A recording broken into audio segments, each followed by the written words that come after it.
Welcome, dear ladies and gentlemen. It's May the 24th. It's a Sunday, beautiful day here in Germany. And we'll go through some news.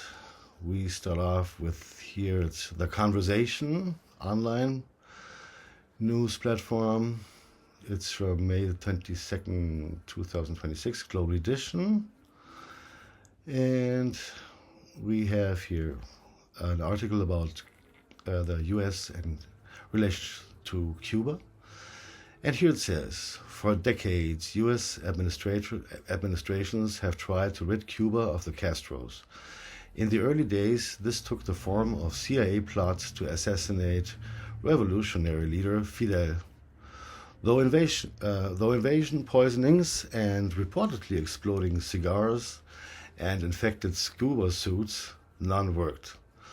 Whether Washington has more luck with its latest ploy against younger brother Raul, a murder indictment related to the downing of two civilian planes 30 years ago, remains to be seen. But the fact that the US is targeting the 94-year-old ex-president of Cuba now speaks to the near obsession the occupants of the White House have with the communist nation just 90 miles off the Florida coast. As James Trapani, an expert on US policy in Latin America, writes, the indictment of Castro is about more than justice for one man. It's about Cuban-American politics in Florida, and it's about the looming potential of regime change in Cuba, America's primary regional foe for the past 67 years. The Trump administration is trying to force change in Cuba through other means, like a tightening of US sanctions on oil shipments to the island have been deepened, deepening Cuba's ongoing energy crisis, the sanctions here. Latin America economy and politics scholars Luisa Blanco and Isabella Elias explore Cuba's long dependency on the flow of overseas oil and ponder.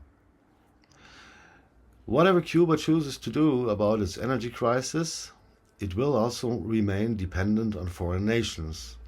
The questions are which nations and how dependent. Elsewhere this week we have been taking a peek behind the curtain of Argentina's inflation miracle and looking into the finances of FIFA as it prepares for the World Cup. Why has the US indicted former Cuban President Raul Castro? James Trapani, Western Sydney University. Castro's alleged crimes happened 30 years ago. Here's why the charges have been leveled now.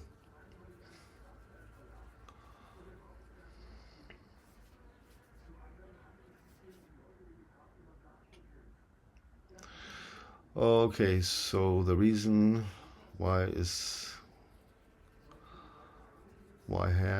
see here. Okay, here's it's a link, and here now we have the discussion. Why has the US indicted former Cuban President Raul Castro? After a week of speculation, the US Department of Justice has officially indicted Raul Castro, the 94-year-old ex-president of Cuba. The charges relate to a 1996 incident in which the Cuban military allegedly shot down two unarmed civilian planes operated by Brothers to the Rescue. The news comes amid mounting US pressure on the ailing Cuban Republic to change its system of government after 67 years of revolutionary rule. So why did the United States act now, and what will happen next? Who is Raul Castro? Raul Castro is the younger brother of Cuban revolutionary leader Fidel Castro. He joined Fidel's movement to overthrow the authoritarian US ally Fulgencio Batista, starting in 1952. He participated in the assault on the Moncada barracks on July 26, 1953. becoming a founding member of the M26-7 guerrilla movement, the leading organization in the Cuban Revolution. In 1958, he rose to the rank of Comandante of the Second Eastern Front. He came to Washington's attention in June when he kidnapped a group of 50 U.S. Marines to prevent the continued aerial bombardment of his troops and local villagers. This was a pivotal moment when Raúl became more than Fidel's brother. He was now a key leader of the revolution. By late 1958, Raúl Castro's army had liberated much of eastern Cuba from the Batista regime and began marching on Havana to conclude the revolution. From January 1959, Castro became the defense minister at a time when fighting was ongoing.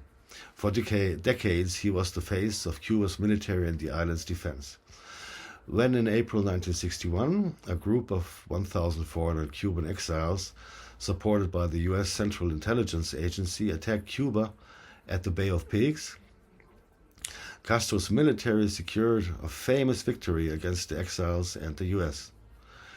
He would also rise through the civilian and party ranks in Cuba. From 1976, he served as vice president and then succeeded his aging brother as president from 2008 on, a position he would hold until 2019. Raúl Castro remained atop the Communist Party until 2021 and is still viewed as influential in Cuba's politics. Castro is a soldier, a politician, and above all, a revolutionary who toppled the pivotal U.S. ally and resisted U.S. pressure for decades. However, Cuba is an authoritarian state that does not tolerate dissent. In 2003, Fidel Castro's government, of which Raúl Castro was a part, detained dozens of pro-democracy advocates in an event dubbed the Black Spring.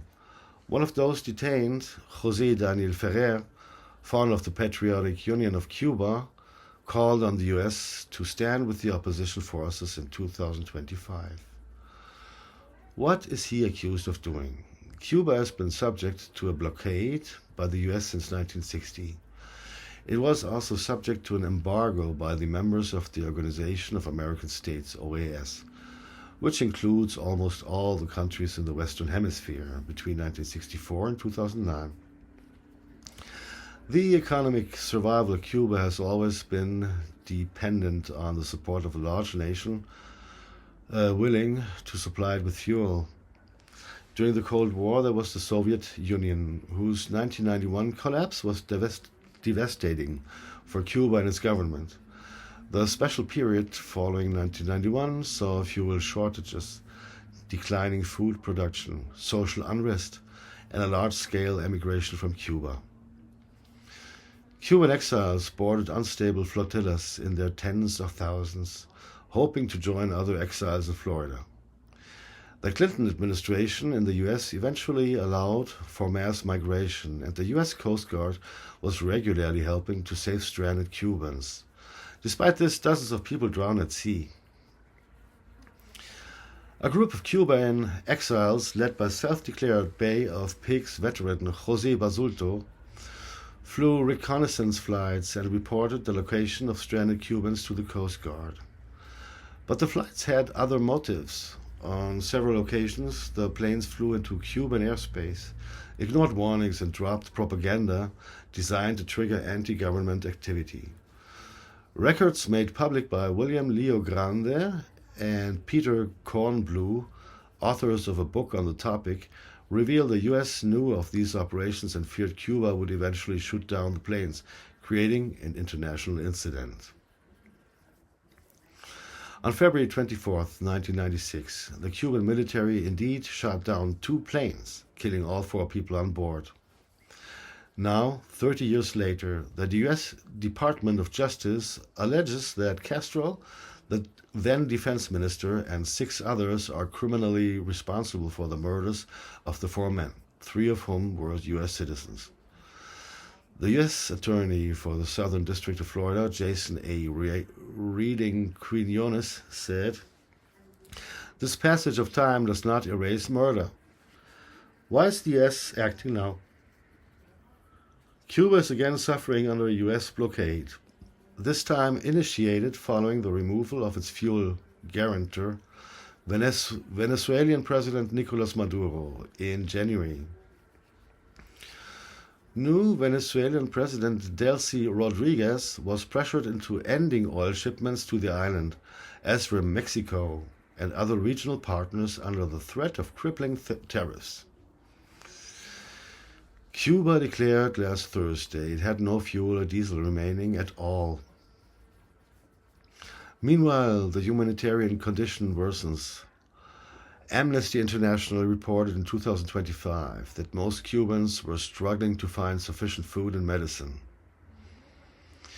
In a historic visit in recent days, CIA Director John Ratcliffe spoke with members of the Cuban government in a sign of potential regime change. President Donald Trump has also highlighted his motives on Cuba this week, saying to a lot of people it's going to be one of the most important things they've been looking for this moment for 65 years. Cuban Americans have indeed been pushing for the removal of the Castros since the 1960s. Secretary of State Marco Rubio, himself a Cuban American, commemorated Cuba's 1902 Independence Day by delivering the following message to the Cuban people in Spanish. Here it's translated into English, and I want to tell you that we in the U.S. are offering to help you not only to alleviate the current crisis, but also to build a better future. The message condemned the Cuban government and Raúl Castro as corrupt. He called for regime change, referring to the current Cuban president, Miguel Díaz-Canel. The indictment of Castro is about more than justice for one man. It's about Cuban-American politics in Florida, and it's about the looming potential of regime change in Cuba, America's primary regional foe for the past 67 years. Alrighty, that was really interesting here. And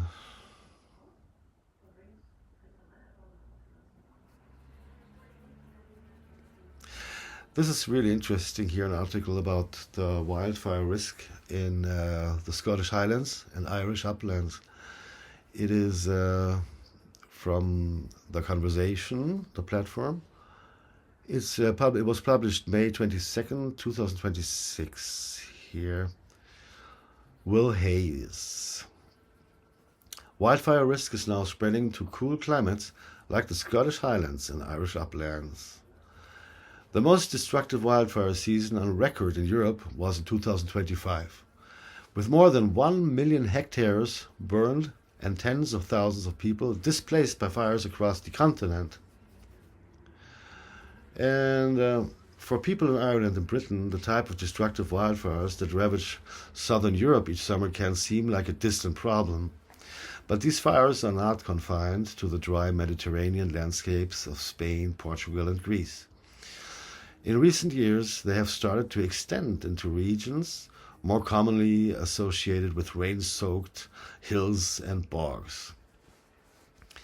In 2026, this trend has continued with major wildfires breaking out across Scotland, Northern Ireland, and Ireland. As fires spread across the Highlands and Moray in Scotland this April, public warnings focused heavily on dry weather, campfires, and accidental ignitions. In Northern Ireland, cautions were issued as firefighters battled several large gorse fires across the Mourne Mountains and other upland areas. Similar warnings were issued nationally in Ireland over the Easter Bank holiday weekend, when the public was urged to avoid lighting fires or bringing barbecues into the countryside. The threat of wildfires is only expected to ramp up this summer as temperatures rise further. These are important messages, but focusing only on how fires start risks missing a slower and less visible transformation already unfolding across many upland landscapes. The real wildfire story is in places like Ireland and Scotland is not just about climate or how fires start. It is also about how rural upland landscapes themselves are changing.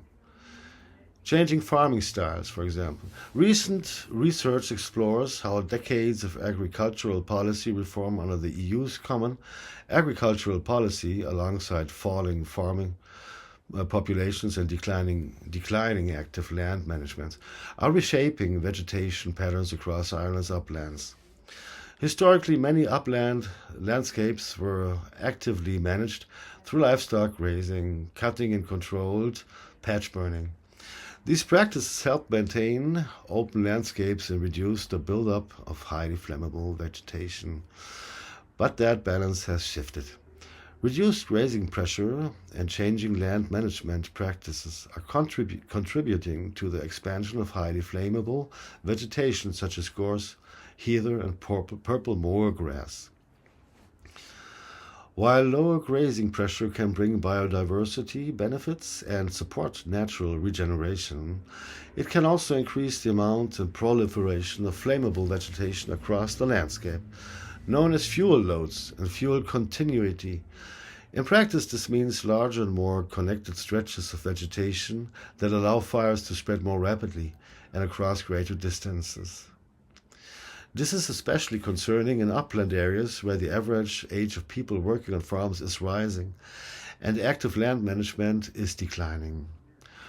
Rural depopulation and labor shortages mean fewer people who are available to manage what is known as common ages in Ireland and common grazing in Scotland.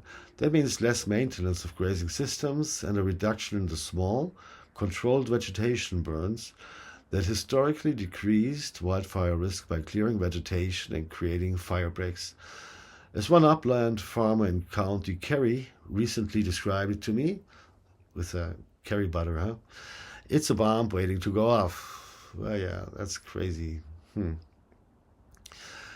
Now we will look at the United Nations news, UN news, global perspective, human stories. We have here massive Russian strikes on Kiev. I hope my friends are alive. May 24th, 2026.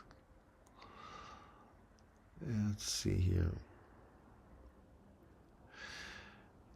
Peace and security. The overnight Russian attack on Ukraine, which centered on the capital, Kiev, reportedly involved some 90 missiles, including a powerful hypersonic ballistic missile and 60 drones. The senior UN official in the country called for an end to civilian harm. At least 4 people are believed to have been killed and at least 80 injured. According to the Ukrainian authorities, dozens of residential buildings, several schools, and a water supply facility were hit and a market was burnt down. 13-year-old Vanya, whose Kiev apartment was struck in the attack, escaped unharmed. I just really hope my neighbors and friends are alive, she says. He said, to UN Children's Fund staff on the scene. UNICEF described the massive, sustained attack as a terrifying night for children and families. Woken by terrifying sounds of war, Matthias Schmale, the senior UN official in Ukraine,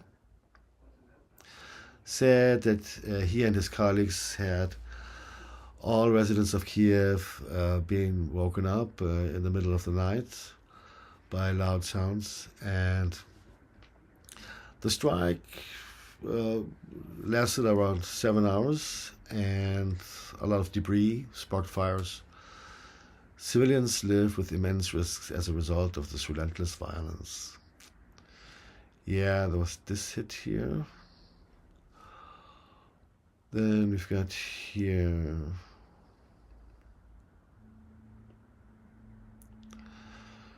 Yeah, the dormitory in Luhansk. Then this is about an article here about Gaza. United Nations news. Gaza, life-saving medicines blocked as killing continues. Disease gains ground. May 22nd, 2026. Humanitarian aid. Dire conditions in Gaza, marked by continuing violence. Rodent infestations and the spread of infectious disease are being made worse by blockade of essential medical supplies. UN agencies warned on Friday. Recently returned from a visit to the devastated enclave, Dr. René van der Weert, the World Health Organization's representative in the occupied Palestinian territory, told reporters in Geneva, "Nothing prepares you for Gaza." "I thought going in the second time would make things easier, but it just doesn't," she said. Dr. van der Weert underscored that since the October 2025 ceasefire between Israel and Hamas, at least 880 people have been killed in the Strip and more than 2,600 injured. "There's perhaps less fire, but the violence continues," she said. "We hear bombs nearby. There's gunfire every day." Half of the hospitals are partially functional. The WHO representative painted a dark picture of the health situation in the enclave, noting that some 22 attacks on health have been reported in Gaza this year and that barely half of the hospitals are partially functional. While not a single hospital can be considered fully operational. Blind to outbreaks. We're talking about hantavirus. We're talking about Ebola virus. This is not luxury. This is equipment that we need to save lives, to detect diseases, to alert the world about potential outbreaks and make sure that people don't die. You can only imagine with the horrific life conditions, overcrowding, rodents, lack of water and sanitation that this is urgently needed, she stressed. Dr. van der Weert explained that some items are banned under Israeli regulations as dual-use items, which are considered to have potential military uses. She pushed back on applying the qualification to internationally recognized lists of essential medicines. Prosthetic limbs considered suspect. Prosthetic limbs, for instance, are considered dual use. Some 5,000 amputees in Gaza are waiting not only for prosthetics, but also for corrective surgery to make sure that the limb can be fitted appropriately. That surgery, for the moment, can't take place in Gaza, she said, so these unfortunate people need to be on a waiting list to leave.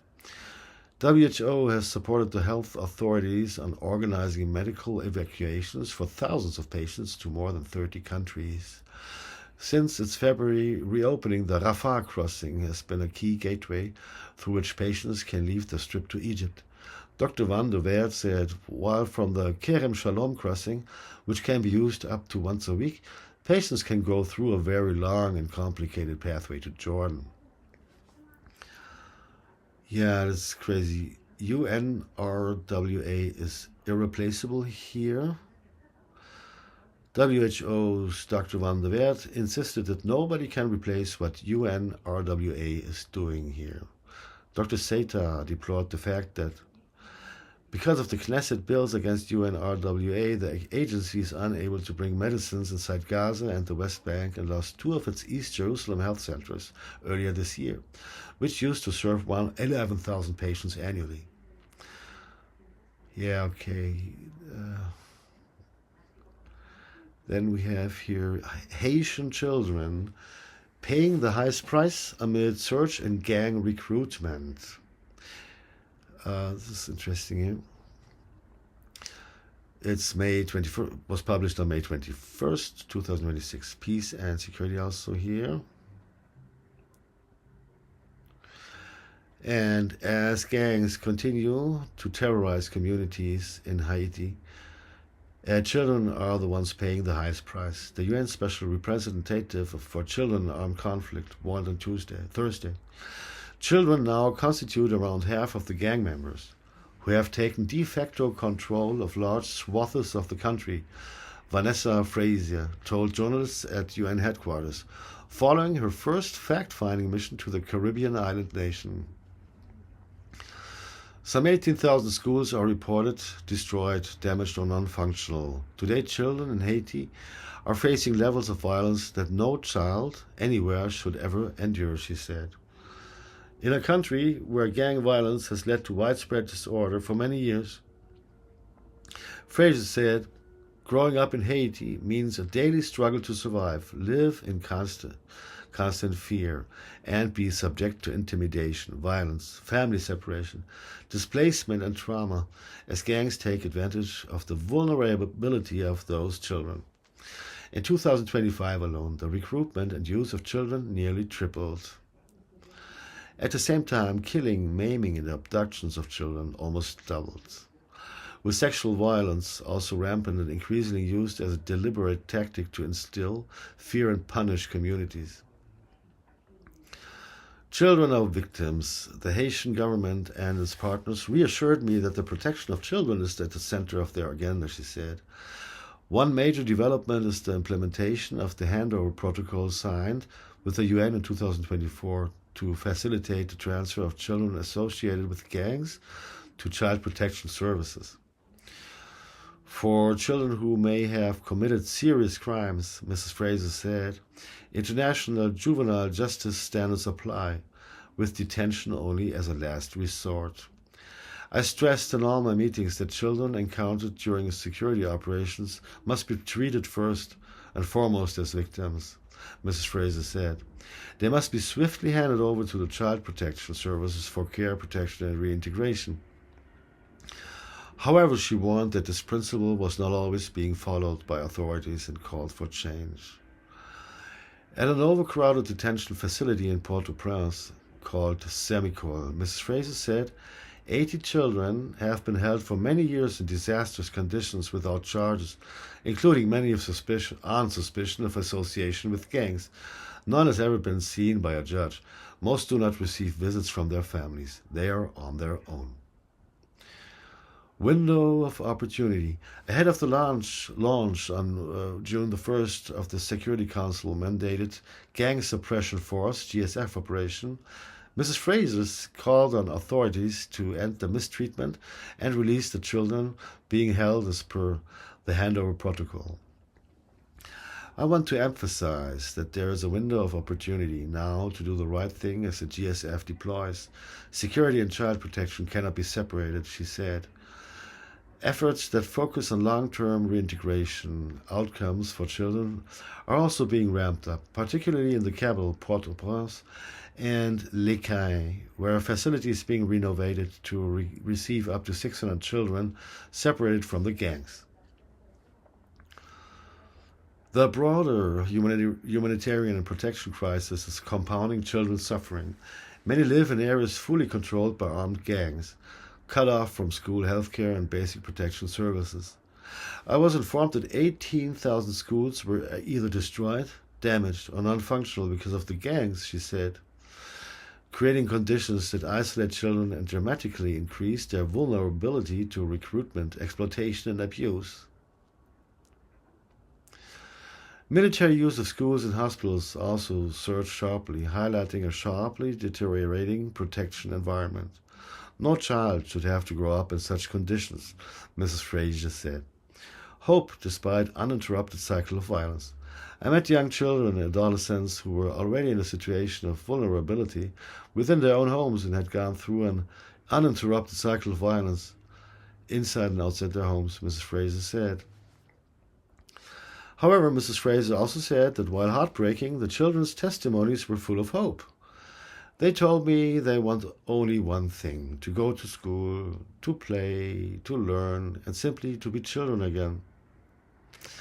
Even in the darkest moments, Haitian children continue to show extraordinary resilience.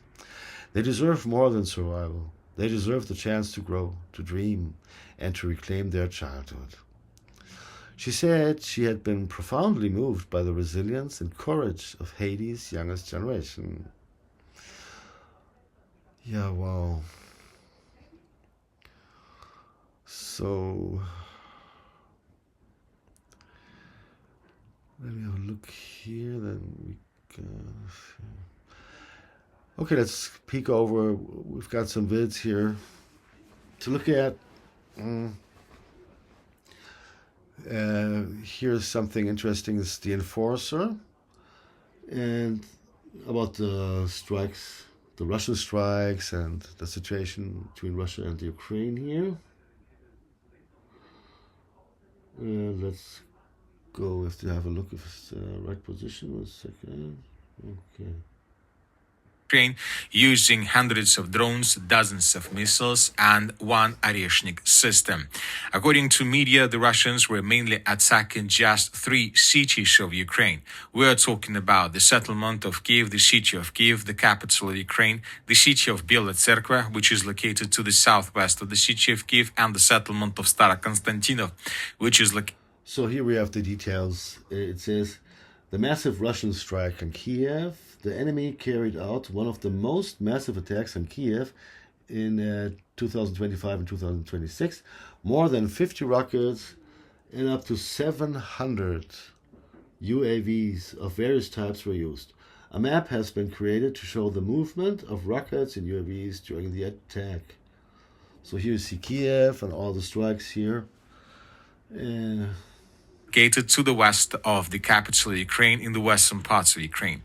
As you may know, the city of Konstantinov and the Konstantinov airfield, the Ukrainians use for air defense purposes. They use F-16s and Mirage aircrafts to bring down Russian drones that are flying over the territory of Ukraine.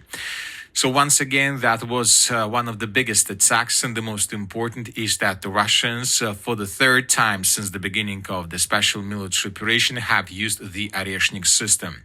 The Minister of Defense of Ukraine this morning published an article, and according to these numbers, the Russians during the night used 690 vehicles, air vehicles, and according to pro-Ukrainian sources and the Minister of Defense of Ukraine, most of these air vehicles were destroyed. But of course, when talking about the situation on the ground and the videos that were published during the night, it seems that the Ukrainians haven't managed to bring down even a single missile. A lot of articles, a lot of videos and details were published during the night. We have everything about the overnight attack. We have drone positions, and as you can see, and according to these maps, the Russians were attacking mainly the capital of Ukraine. So the biggest number of drones and missiles were flying towards the capital of Ukraine. And once again, this attack wasn't just another massive attack carried out by Russians. This was a retaliatory strike. I would like to remind you that during the several days ago, the Ukrainians attacked the city by the name of Starobelsk, which is located in the Lugansk region. And these videos and these pictures we discussed 2 days ago and yesterday. And according to this attack, the Ukrainians attacked the college. And as of the morning of the 22nd of May of 2026, lots of casualties among civilians were recorded, up to 21 people. And the Russians finished the rescue operation just yesterday in the evening. And when the Russians finished this rescue operation in the city of Starobelsk, the Russians carried out a retaliatory strike. And this is the map where we can see the approximate roads. As you can see, the Russians were using drones. The Russians were using ballistic missiles. The Russians were using cruise missiles. The Russians were using Kalibr missiles. And the most important thing, the Russians used the Oreshnik system. During the night, we received lots of updates on this matter. The sources were saying that the Russians were attacking the city of Kiev, the capital of Ukraine, with the Oreshnik system.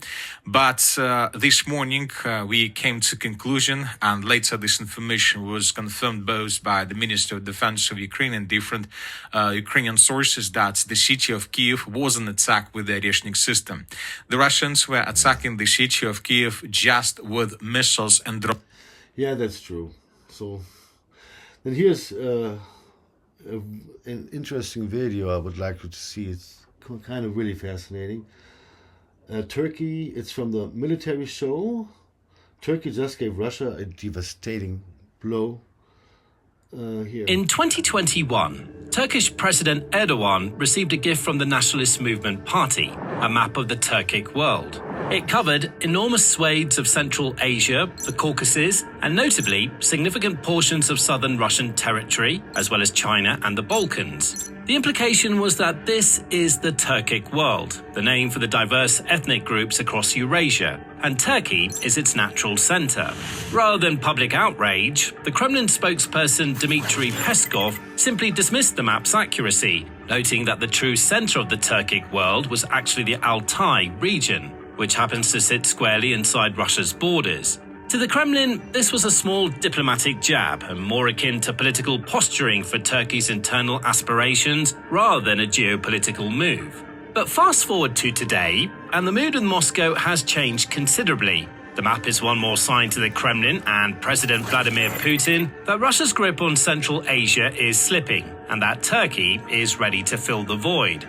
In a monograph published in 2025 titled Mythologems of Pan-Turkism and the Security of Russia and Eurasia in the 21st Century, a team of experts warns that the rise of Turkic identity across Central Asia could pose an existential threat not just to Russian influence in the region, but potentially to the territorial integrity of Russia itself. Meanwhile, the Russian International Affairs Council published an analysis. Wenn Sie es leid sind, ständig die Brille zu wechseln, müssen Sie das hier probieren. 1 second. Let this ad go through here. Yeah.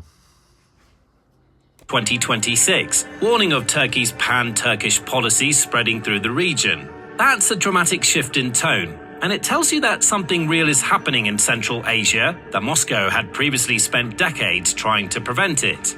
To fully understand the shifting landscape, you need to understand the region itself.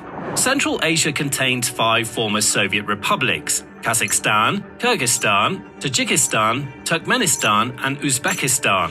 Together, they hold roughly 78 million people. But more importantly, they hold vast reserves of oil, gas, and rare minerals, accounting for over 5% of the global oil and gas reserves. And they sit along the ancient Silk Road trade routes that now carry transcontinental pipelines and rail corridors that connect the West with the East via land. In fact, way back in 1904 and 1919, the British geographer Halford Mackinder maintained that whoever controlled this zone would hold the key to world power.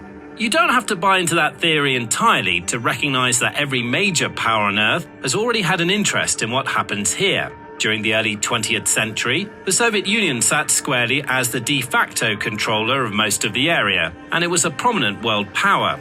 And today, Russia, China, the United States, the European Union, Iran, and even the aforementioned Turkey are all competing for influence over the region for 30 years. The main difference now is that Russia's influence is slowly being eroded. After the Soviet collapse in 1991, Moscow locked the region in through a web of institutions and pressure. The Commonwealth of Independent States tied many of the economies together. The Collective Security Treaty Organization, CSTO, was supposed to be the military glue. Moscow signed bilateral defense treaties with several of the 5 republics, stationed Russian troops along key borders in parts of the region, and controlled many of the pipeline routes through which Central Asian oil and gas reached the world.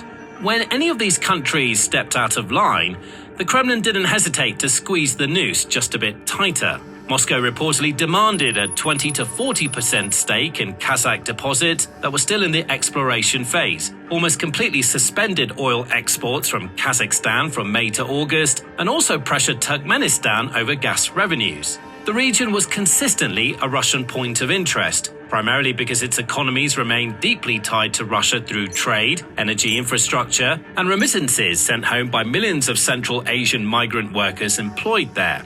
And for a long time, it worked. Central Asian leaders were economically dependent on Moscow, militarily reliant on Russian security guarantees, and culturally still shaped by 7 decades of Soviet rule. Russia even remained the de facto language of inter-regional communication. The Cyrillic alphabet, imposed by Stalin in the late 1930s to cut Central Asians off from their pre-Soviet literary heritage and from Turkey, was still in use across the region.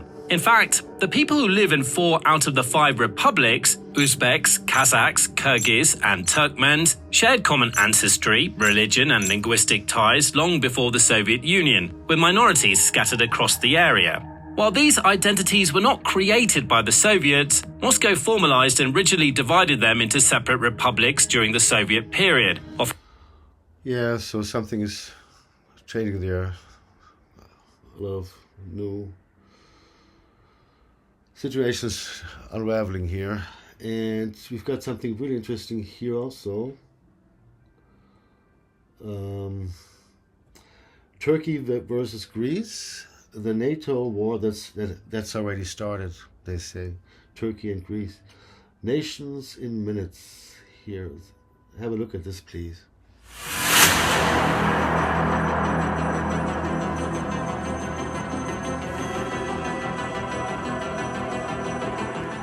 Greece is the only country on Earth out of 149 coastal nations that hasn't extended its territorial waters to 12 nautical miles. Every other country has, even Turkey. The reason Greece hasn't? In 1995, Turkey's parliament voted that if Greece ever tried, it would be an act of war. That vote has never been rescinded. It's been active for 30 years.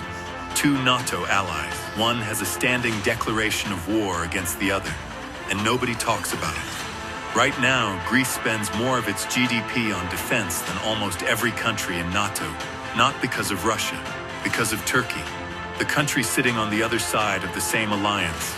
But what's really happening between Turkey and Greece isn't just a territorial dispute.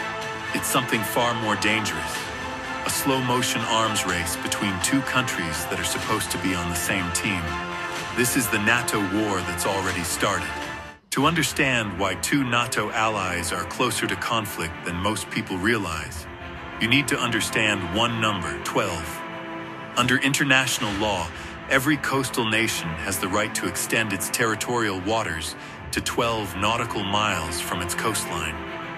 It's an inalienable right under the UN Convention on the Law of the Sea. Turkey itself exercises this right, 12 miles in the Black Sea, 12 miles in the Mediterranean, but not in the Aegean, because the Aegean is different.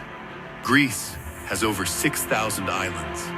Many of them sit just a few kilometers off Turkey's western coast. If Greece extends to 12 miles, Greek territorial waters would jump from 43% of the Aegean to 71%. International waters would shrink from 49% to 20%. Turkey's share would barely move, from 7.5% to 9%. Turkey's position, that would turn the Aegean into a Greek lake. Turkey wouldn't be able to sail to international waters without crossing Greek territory first. So in 1995, Turkey's parliament passed a resolution granting the government permanent authority to declare war if Greece ever extends beyond 6 miles. Not a diplomatic warning. Standing authorization for military action, voted into law, still active today. The European Parliament has condemned it. Greece has called it a violation of the UN Charter. Yeah, that's exciting, isn't it? So, I hope you had a lot of fun with those news I read to you and a little bit of videos. And please also comment if you like what I could do better, what you would prefer in this little show. So have a great time. Bye.